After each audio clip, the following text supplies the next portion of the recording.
And so yo, what's up, this is your host and friend Nephilis. Welcome back to another video guys. তো নোটের bundle দেখে বুঝতে পারতেছি আমি আমার পিসি বিল্ড করতে যাইতেছি।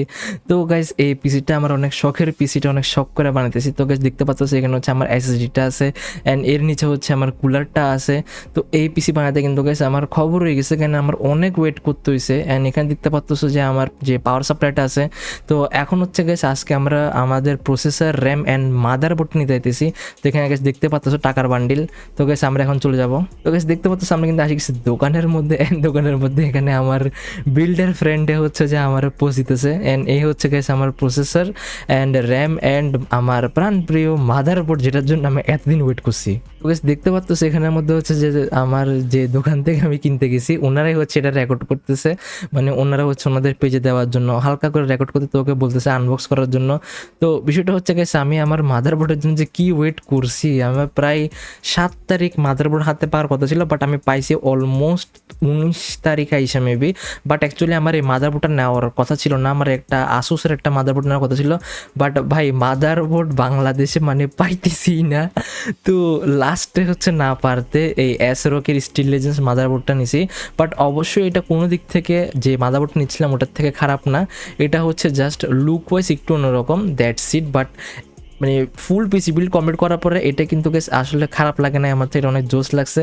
তো এটা হচ্ছে গেছে মাদারবোর্ডটা আনবক্সিং করছে অ্যান্ড ওই ভিডিওটা হচ্ছে যে দোকান থেকে নিছি, ওরাও রেকর্ড করছে, তো আমিও আমার সাইড থেকে রেকর্ড করলাম। তো গাইস সেখানের মধ্যে আমি রাবার নিয়ে গুতাগুতি করতেছি। তো গাইস আমার আগে 66,000 টাকা অ্যাডভান্স করা ছিল, তো আজকে আমার থেকে জাস্ট 58,000 টাকা দিতে হইতেছে আমার মাদারবোর্ড, প্রসেসরের নামের জন্য। তো দেখতেই পারতেছে দুই দিকে দুই পাটি টাকা গুনতে ব্যস্ত।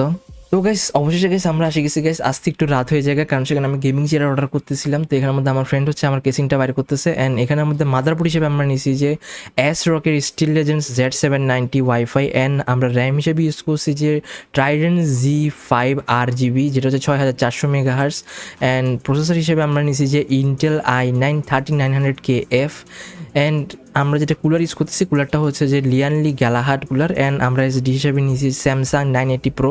তো এখানের মধ্যে পিসি কেসিংটা খুলতেছি এর না হচ্ছে যে আমি কেসিংটা একদম পরিষ্কার করি না, তো এখন আমার থেকে টিস্যুটা নিয়ে হচ্ছে পুরো কেসিংটা সাফ করা লাগবে। তো গাইস মোটামুটি সাফ করার কাজ শুরু হয়ে গেছে, কেসিংয়ের টেমপ্লেট গাছ পরিষ্কার করছি অ্যান্ড এখানের মধ্যে হচ্ছে আমার এখন প্রাণপ্রিয় গ্রাফিক্স কার্ড, যেটা আমার প্রথম পিসি থেকে এখন পর্যন্ত আছে। তো এটা হচ্ছে যে খুবই ময়লা হয়ে আছে, মানে একদম বালুর আস্তরণ পড়ে গেছে গ্রাফিক্স কার্ডটার উপরে। তো এটা হচ্ছে গাছ থাকে না যে মেয়েদের মেকআপ সরাই, সেরকম এটার উপর থেকে আঙুল দিয়ে এখন ময়লা সরাইতে হবে। তো গাইস অনেক জাদুটনা করার পরে, অনেক মোছামুছি ঘষাঘষি করার পরে হচ্ছে গাইস গ্রাফিক্স কার্ডটা আমি পরিষ্কার করে ফেলেছি। অ্যান্ড বেসিক্যালি হচ্ছে আমার কাছে ব্লোয়ার গান ছিল না, যার কারণে আমি মুখ দিয়ে বাতাস মারিয়ে বাড়ি করতে যাইয়া আমার মুখের মধ্যে মানে কাল বৈশাখী ঝড়ে বাইরে হইলে মুখ হাওয়া করলে যেরকম মুখে বালি ঢুকা যায়, তো আমার মুখে এরকম বালি ঢুকা গেছিল গা। তো এখানের মধ্যে হচ্ছে যে এটা আমার প্রাণপ্রিয় গ্রাফিক্স কার্ড, এটা আমি অনেক আগে নিয়েছিলাম। এটা হচ্ছে যে MSI G4 GTX CC Titanium 2666 GOC। তো এটা পরিষ্কার করে ফেলছি গাইস। তো গ্রাফিক্স কার্ডটা পরিষ্কার করা শেষ, কিন্তু কথা হচ্ছে যে এখন কেসিংটা পরিষ্কার করা বাকি। কেসিংয়ের মধ্যে ভাই এত ময়লা যে ভাই এখানে পুরো টিস্যুর বন্যা বসে যাবে একটু পরে। অ্যান্ড এখানের মধ্যে হচ্ছে যে আমার আগের মাদারবোর্ড, কুলার অ্যান্ড আমার প্রসেসর Ryzen 5 3600 এখানের মধ্যে আছে। অ্যান্ড এখানে মাদারবোর্ড ছিল যে আমার MSI B450 মোটর ম্যাক্স, আর কুলার ছিল যে গামডিয়াস অওরাস M2, আই গেস অওরাস M2 ছিল, আমার নামটা মনে নেই আমার থেকে। অ্যান্ড এই কোম্পানিগুলো এখন আমরা ফিট করব। তো এখানে আমাদের দেখতে পারতেছো যে মানে কি পরিমাণে ময়লা ভাই, মানে ময়লা মানে নেক্সট লেভেলের ময়লা হয়ে আছে, এটা নিচে রাখতে হয়। তো এখানের মধ্যে পাওয়ার সাপ্লাইটা খুলতেছি। তো এখানের মধ্যে হচ্ছে আমাদের নতুন পাওয়ার সাপ্লাইটারে আমরা আনবক্সিং করতেছি, যদি এটা অলরেডি একবার আনবক্স করা হয়েছিল আমাদের। অ্যান্ড আমার আগের পিসিতে ছিল যে হচ্ছে ক্রসেয়ার CB550 অ্যান্ড 80+ ব্রোঞ্জ ছিল মেবি। এটা হচ্ছে যে আমাদের অ্যান্টেকের হাই কারেন্ট গেমার 1000 ওয়াটের, এটা হচ্ছে তোমার 80+ গোল্ড। তো ভাই এটার প্যাকেজিং কিন্তু পুরাই অস্থির, প্যাকেজিং অস্থির হবে নাই বা কেন, এটা মেবি 18,000 টাকা পড়ছিল।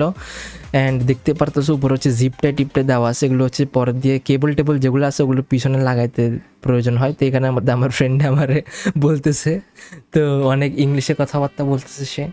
তো এখানের মধ্যে হচ্ছে যে তার এগুলো হচ্ছে একদম তারগুলো পোর্ট লাগিয়ে দিছে, এটা হচ্ছে মডিউলার পাওয়ার সাপ্লাই। তো সবগুলো তার হচ্ছে পাওয়ার সাপ্লাই থেকে খোলা, নর্মালি তারগুলো হচ্ছে পাওয়ার সাপ্লাই লাগানো থাকে। তো এই ক্ষেত্রে হচ্ছে যে তারগুলো পাওয়ার সাপ্লাই থেকে আলাদা করা থাকে, কারণ অনেকগুলো তার থাকে যেগুলো হচ্ছে দরকার পড়বে না। তো যার কারণে হচ্ছে যে তারগুলো সবগুলো একসাথে লাগানো থাকে না, তো প্রয়োজন অনুযায়ী যেটা তার দরকার পড়ে সেটা ইউজ করতে হয়। অ্যান্ড যদি ইচ্ছা হয় তখন এক্সট্রা তার বাইরে থেকে আইনাও ইউজ করা যায় কিছু ক্ষেত্রে, কিছু কিছু এক্সট্রা তার আর কি, সবগুলো তার আবার অন্য ইউজ করা খুবই রিস্কি হয়ে পড়ে। তো এখানের মধ্যে এখন আমার ফ্রেন্ডে বক বক করবে। Which components you have? So we have a graphics card. It is only, it's a 8-pin connector. So we are connecting only PCI 1 express, like only one PCI. This is called PCI. This is for CPU and those are for GPUs. You see, those are from GPUs. তো motherboard কোনটা নিচেরটা? Those are from motherboards. আবে সালে। ওকে, যাই হোক, ওর কথা শুনে আমি নিজেও খুব কনফিউজ, বাট একটা সত্যি কথা হচ্ছে ভাই, আমার হার্ডওয়্যার নিয়ে আইডিয়া একদমই কম। আমার হার্ডওয়্যার ক্ষেত্রে আমার এই ফ্রেন্ডটা মানে পুরাই মানে বেস্ট, মানে ওর থেকে বেস্ট আইডিয়াল পার্সন আমি চোখে মানে বাপের জন্য দুইটা দেখি নাই। তো ও যখন পিসি বিল্ড করতেছিল আমি পুরাই পাগল ছিলাম, ওই পুরো পিসি বিল্ড করতেছিল, আমি খালি বড়দের মতো তাকাইছিলাম আর কিছুই না। তো এখানের মধ্যে কাজ দেখতে পারতেছো, এখানের মধ্যে হচ্ছে যে ও ওইখানে কাজ করতেছে। অ্যান্ড এখন আমি এই এটার পরিষ্কার করা লাগবে, তো এটার পিছনে হচ্ছে তারটার আছে অ্যান্ড অনেক ময়লা ভাই, অনেক ময়লা। অ্যান্ড এটা হচ্ছে গাইস পাওয়ার সাপ্লাইটারে গুতাগুতি করে আমরা খুলে ফেলছি নিচের থেকে, একটু খবর হয়েছে, বাট অলমোস্ট সবগুলো তার আমার ফ্রেন্ডে আগে খুলে রাখছিল। সো আমি জাস্ট বাকি কিছু তার যেগুলো ছিল সেগুলো হচ্ছে টাইন হেসরা করে বাইর করছি আর কি। তো এখন গাইস আমরা শুরু করবো পরিষ্কারের কাজ। যেখানে দেখতে পারতেছো আমার ফ্রেন্ড মহান পাওয়ার সাপ্লাই সংযুক্ত করতে ব্যস্ত হয়ে গেছে, আর এখানের মধ্যে ভাই মানে উপরে থেকে ডলা মারছে, কিছু টিস্যুর টুকরা পড়ছে, নিচে বালি, মানে এই জিনিস সাফ করতে ভাই খবর হয়ে যাবে গা। এন দেখতে পারতেছো কি পরিমাণে ময়লাটা বাইরে হয়েছে কেসিং থেকে, মানে এটা নিচে রাখতে হয়েছে কারণ হচ্ছে যে আমার টেবিলের উপরে জায়গা থাকে না, যার কারণে এটারে মানে এটা যে এত পরিমাণে বালু ইনটেক করে, মানে বলার বাইরে বালু ইনটেক করে এটা।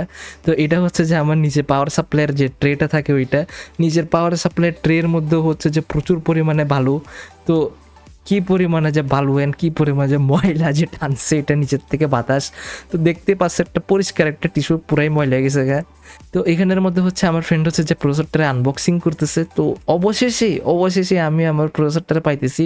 এটা হচ্ছে ইন্টেল i9-3900KF। আমাদের হচ্ছে কে নেওয়ার টার্গেট ছিল, বাট কে লাস্ট মোমেন্টে 65,000 থেকে 72,000 টাকা হয়ে গেছিল গা।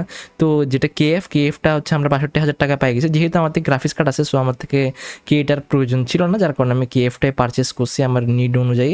তো এটা হচ্ছে এটা 24 কোর 32 থ্রেড একটা 5.8 GHz ক্লক স্পিডের একটা প্রসেসর। তো এখানের মধ্যে হচ্ছে গাইজ তোমার 8টা হচ্ছে পারফরমেন্স কোর, যেগুলো হচ্ছে 5.8 GHz ক্লক স্পিড, অ্যান্ড বাকি 16টা হচ্ছে যে 3 GHz ক্লক স্পিড। তো মোটামুটি একটা চমলক্ষ ক্যালকুলেশন করে ইন্টেল প্রসেসরটাকে বানাইছে। তো গাইজ মানে এত পাওয়ারফুল একটা প্রসেসর যে কখনো আমি পাবো আমি কখনো গেসই করি নাই। তো আনবক্স করার সাথে সাথে আমি প্রসেসরটা হাতে নিলাম, কারণ মানে আমি যে এত এক্সাইটেড ছিলাম। তো গাইজ দেখতেই পারতেছো প্রসেসরটা কিন্তু মানে পুরাই মানে নেক্সট লেভেল দেখতে ভাই, আর 10টা প্রসেসরের মতোই, কিন্তু এটাতে যে গাইস কি পরিমাণে পাওয়ারে মানে কম্প্যাক্ট করে দেওয়া আছে গাইস, মানে এটা জাস্ট আমি ইউজ করার পরে বুঝতেছি এটা যে এত পাওয়ারফুল একটা প্রসেসর। মানে দামও গেছে সেরকম অবভিয়াসলি।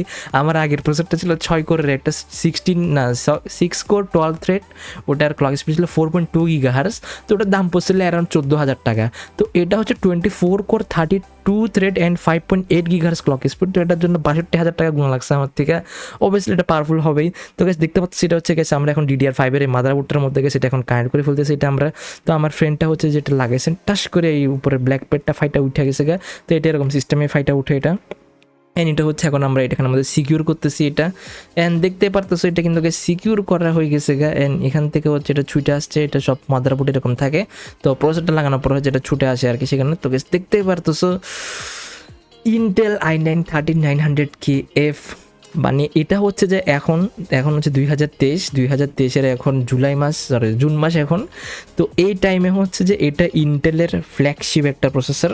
তো ইন্টেলের যেটা গেমিং সেগমেন্টের মধ্যে এটা হচ্ছে সবচাইতে বেস্ট একটা প্রসেসর। তো এই হইল কি আমাদের প্রসেসর মাউন্ট করা হয়ে গেল এন্ড আমি এসে গেছি কেসিং এর উপরে।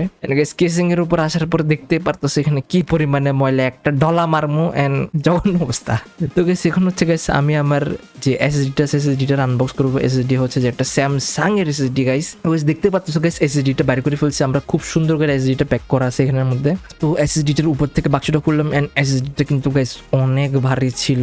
তো অবশ্যই ভারী হওয়ারই কথা, এত ছোট চিপ, কিন্তু ছোট চিপ হওয়ার পরে এটার কিন্তু ভাড়া অনেক অনেক ছিল ভারীটার, কারণ এটা হচ্ছে একটা 1 টেরাবাইটের এসএসডি। তো 1 টেরাবাইট এন্ড এটার read rate speed up to 7 Gbps. এটা 7 জিবি স্পিডে এটার নেটওয়ার্ক যেটা আছে নেটওয়ার্ক ট্রান্সফার করতে পারবে। তো আমাকে হচ্ছে বলছে যে এসএসডিটা নিয়ে আসো, কারণ এসএসডিটা মাউন্ট করবে সেখানে। তো এখন হচ্ছে যে আমি ওকে এসএসডিটা দিতেছি এখানে, এসএসডিটা পরবর্তীতে মাউন্ট করবে সেখানের মধ্যে। তো গাইস এটা হচ্ছে প্রায় রাতের 11:30 বাজতেছে, তখন আমরা বলদ হয়ে গেছি।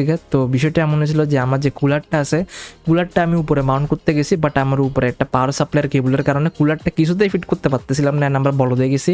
অ্যান্ড আমরা এটা এখন মানে ওই রুমে জিনিস এই রুমে জিনিস পুরাই বলদ হয়ে গেছি। অ্যান্ড আমি এখানে পাগলে বসে আছি অ্যান্ড আমার ফ্রেন্ডে কাজ করতেছে।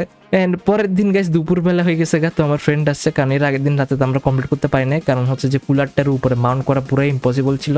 অ্যান্ড আমার ফ্রেন্ড বিলে এই ইয়ো হোয়াটসঅ্যাপ। তো গাইস দেখতে পাচ্ছ কুলারটারে আমরা অনেক দামড়ি করার পরে সামনে এটারে সেট আপ করতে পারছি আমরা কুলারটারে যে আমরা এর আগের দিন রাতে মানে উপরে সেট আপ করতে যাই আমাদের পুরো টাইমটা গেছে গা। কুলারটা হয়েছে গেছে সামনে, এখন সেট আপ করছেন এখানে সব কিছু মাউন্টিং করা কমপ্লিট হয়ে গেছে গা। এটা মানে মাঝখানে আরও অনেক জিনিসপাতি করছি আমরা, তো যেগুলো রেকর্ড করা হয় নাই। অ্যান্ড এখানের মধ্যে ফুল কমপ্লিট করার পরে আমার ফ্রেন্ড হচ্ছে যে এটার উপরে বসে আছে, একদম মানে ফ্লেক্স করতেছে। একটা ইন্টেল i9 এর উপর বসে আছে, এটা হচ্ছে প্রায় 2 লাখ টাকার উপরের পিসি। তো 2 লাখ টাকার উপরের পিসির মধ্যে সে বসে আছে, সে বসে এখন ফ্লেক্স করতেছে, ইয়ে বয় হোয়াটসঅ্যাপ।